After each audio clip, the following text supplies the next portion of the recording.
if you like a game with visual puzzles, then you might want to check out Matchstix. Let's take a look at how this game plays.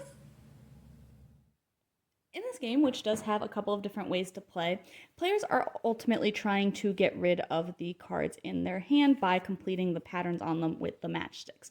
In every version, the pattern starts out randomly from drawing one of the cards from the deck, and each player is given 5 cards.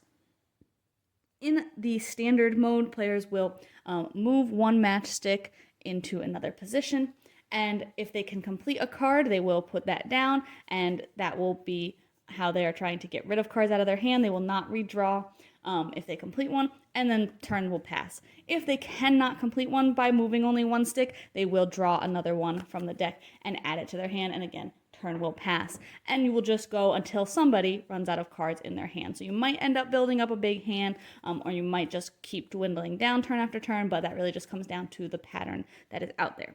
In the plus version is a little bit different. Same thing, you will always move one of the sticks and make a new pattern, and if you can complete one of your cards, then you will, and if you complete one of your cards, you will actually get another turn, so then you'll move another stick, and if you complete another one, then you'll get another turn, another turn, another turn. At the end of your turn, once you can't complete any more of the cards in your hand, you'll draw back up to 5 cards, so if I completed 2 cards, I'll draw back up to 5, and you'll go until somebody cannot refill their hand when they need to, and all the cards that you completed will be points, and whoever has the most points wins.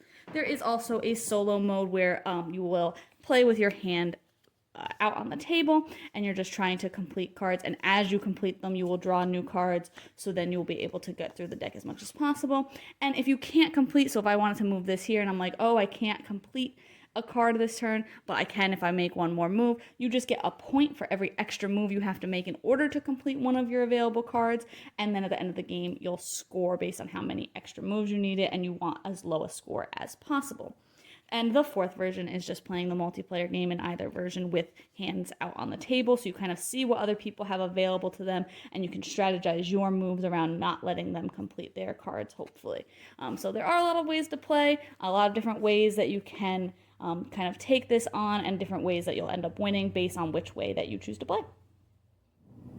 Overall, I thought that the concept of this game was pretty neat. I thought it was interesting to see if you could make one of the patterns in your hand by only moving one stick, and I liked that there was a couple of different ways to play, whether that was open-handed or just getting cards as you can't complete things, or just getting cards after you've completed things to refill your hand. I like that little bit of variety.